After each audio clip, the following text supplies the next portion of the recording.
नमस्कार। देखिए, जब भी हम इतिहास के बड़े बड़े नामों के बारे में सोचते हैं तो हमें लगता है कि वो अकेले ही थे, पर ऐसा होता नहीं है। हर मशहूर हस्ती के पीछे एक पूरी आध्यात्मिक विरासत होती है, एक ऐसी कड़ी जो उन्हें दूसरे खास लोगों से जोड़ती है। तो आज हम भक्ति की एक ऐसी ही छिपी हुई कहानी की परतों को खोलेंगे। तो चलिए एक सवाल से शुरू करते हैं। बागड़ की मीरा कौन थी? हो सकता है ये नाम कई लोगों के लिए नया हो, लेकिन यकीन मानिए इस एक नाम के पीछे भक्ति की एक बहुत ही गहरी और कमाल की कहानी छुपी हुई है।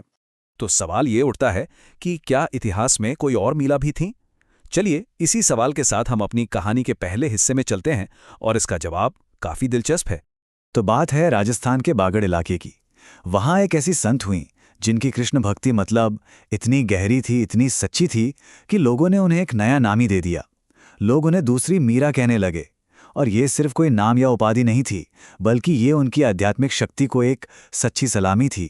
तो जी हाँ, बागड़ की मीरा थी गवरी बाई। चलिए अब जानते हैं उनके जीवन और उनकी विरासत के बारे में थोड़ा और करीब से कि आखिर ऐसा क्या था उनमें कि उन्हें ये सम्मान मिला। देखिए, गवरी बाई सिर्फ एक भक्त नहीं थीं, वो एक प्रेरणा थीं।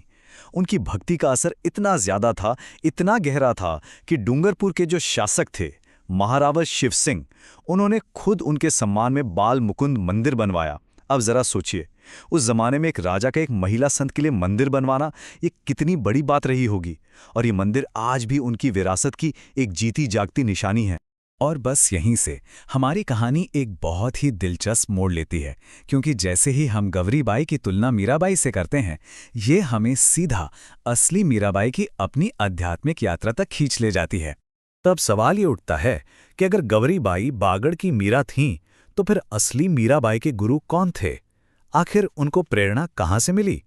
और इस सवाल का जवाब है संत रैदास। जी हां, वही महान संत जिन्होंने मीराबाई की भक्ति को, उनके आध्यात्मिक जीवन को एक नई दिशा दी थी। चलिए अब उनके बारे में भी जानते हैं।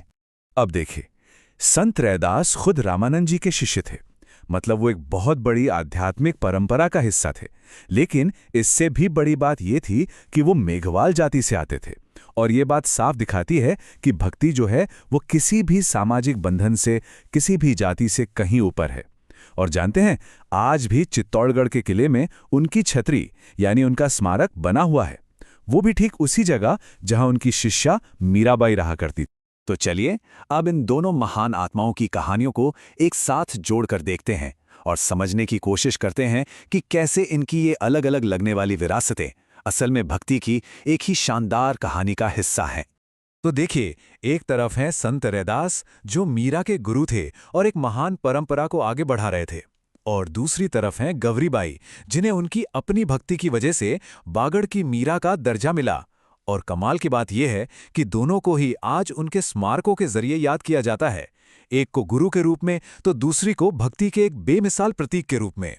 और सच पूछिए तो यही तो इस पूरी कहानी का सार है।